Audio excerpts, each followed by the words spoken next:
I've taken the opportunity to stay in Volos for an extra couple of days due to the big weather system that come through across western Greece. So I'm here with George from Cycle and Hike for a tour of Mt Pelion. It's absolutely fantastic.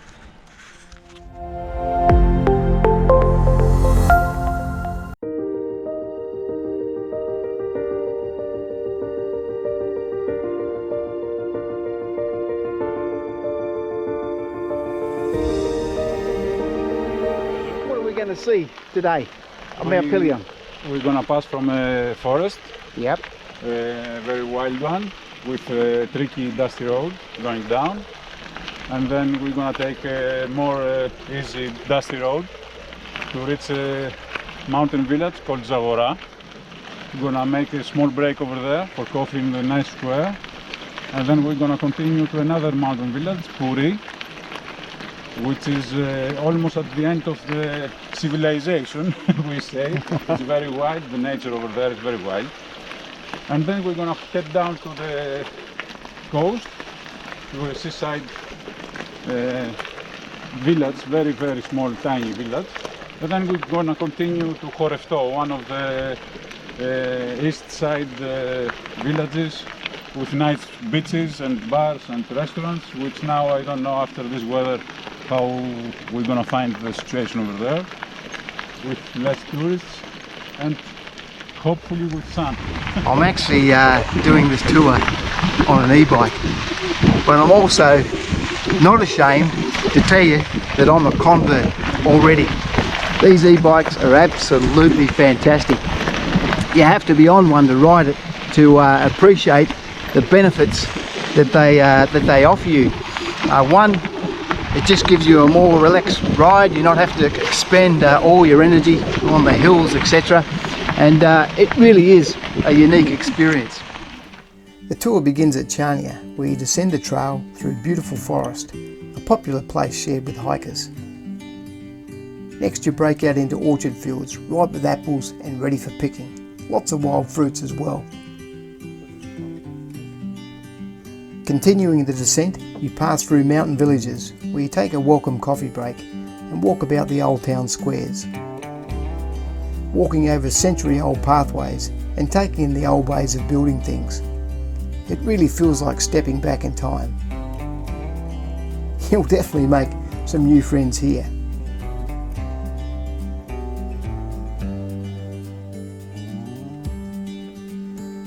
The final section takes in the coast, where you get great views out across the Aegean and Northern Sporades Islands.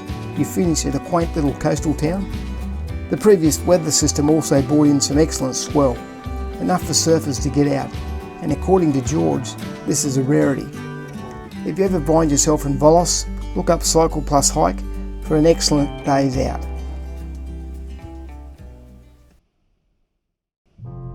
Volos is a beautiful city, a blend between modern and old, beautiful churches and the city laid out at the base of Mt Pelion, which provides a smashing backdrop. In Greek mythology, it was the home to the Centaurs and other gods. It was also here that Jason and the Argonauts set sail on the seemingly set impossible task of finding and bringing home the Golden Fleece. Jason had chosen the A-team for a crew. How could you go wrong with the likes of Hercules, Castor, Pollux, Peleus and a couple of other legends to be your crew? After the unplanned extra few days spent in Volos, it was time to leave. I moved down through the Trekiri Peninsula and took in the more remote anchorages and found I was the only yacht there. Once I rounded the peninsula and back out into the Trekiri Channel, I got my first glimpse of Skiathos, the first of the Northern Sporades Islands that I'll visit.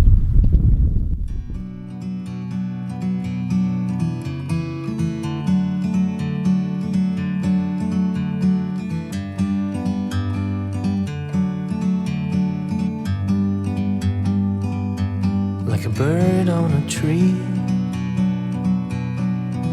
I'm just sitting here. I got time, it's clear to see. From up here, the world seems small.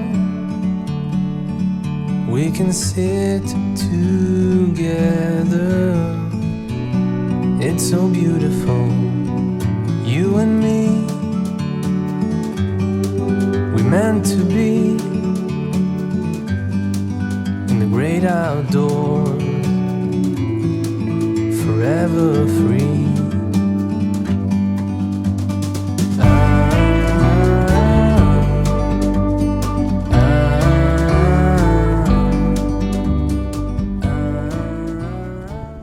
Alright, certainly cruising northern Greece is absolutely spectacular.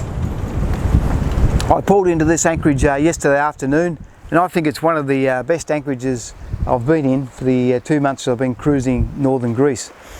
Behind me you've got the Skiathos Castro. It's 13th century vintage, and it's pretty much where the townsfolk lived, where the Skiathos town is today, where these guys came to escape the pirates that terrorised the coast of Greece during those times under the leadership of Barbarossa.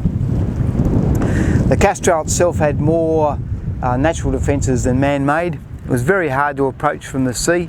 They had one main gate entrance, and it was spanned by a drawbridge. The other form of defence they had was the old boiling pot of oil. The oldies used to man that. Any would-be attackers would certainly get scorched by the oil being poured on them.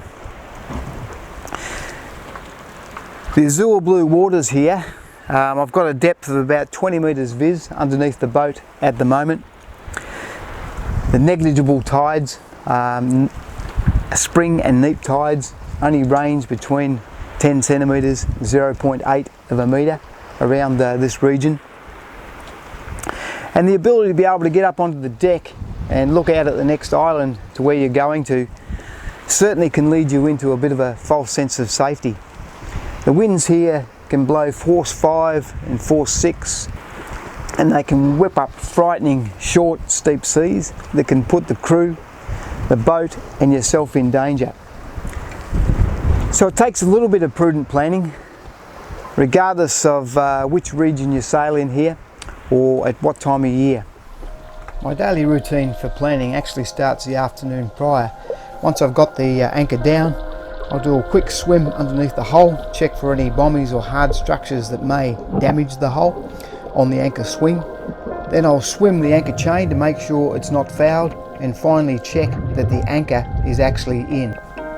I'll then come back and make a cuppa and start the planning process for the next 24 hours, basically using the 4 key stages of voyage planning. I always like to start plotting everything out on paper first. All my chart work is done using the traditional methods. Once I'm happy with that, I'll transfer it to an electronic means. The main things for me is just making sure the boat's up to the task. More importantly, I've got the skills and attributes to do that particular journey. Making sure I've identified all the hazards and any restrictions along the route, and of course how the weather is going to impact me along the journey. Prior to setting off, just making sure that the plan is still relevant and doing a reconfirmation of the weather, and I've got contingency plans in place in case I need to change. Last but not least, always continuously monitor and evaluate your plan. Be prepared to alter the plan if needed. With the excellent mobile phone coverage across Greece and the myriad of smartphone technology, marine and weather apps available at the touch of a finger, there's no real reason why you shouldn't have all the available information to make an informed decision about your journey. It's all pretty serious stuff, but the most important thing to remember is you still have to make it fun. Otherwise, what's the point? Behind me you've got the beautiful backdrop of Skopelos town. This video series, I'm about 10 days behind in real time, but I've moved on from Skiathos, now it's Skopelos, and we'll continue north through the remainder of the Northern Sporades Islands over the next 2 weeks. Thanks so much for all of you that have subscribed and all of you that are following this video series. Appreciate all the comments, the likes and the thumbs up. If you see fit, please share. Join me next time where I'll introduce you to the main islands of the Northern Sporades proper. Until then, Cheers.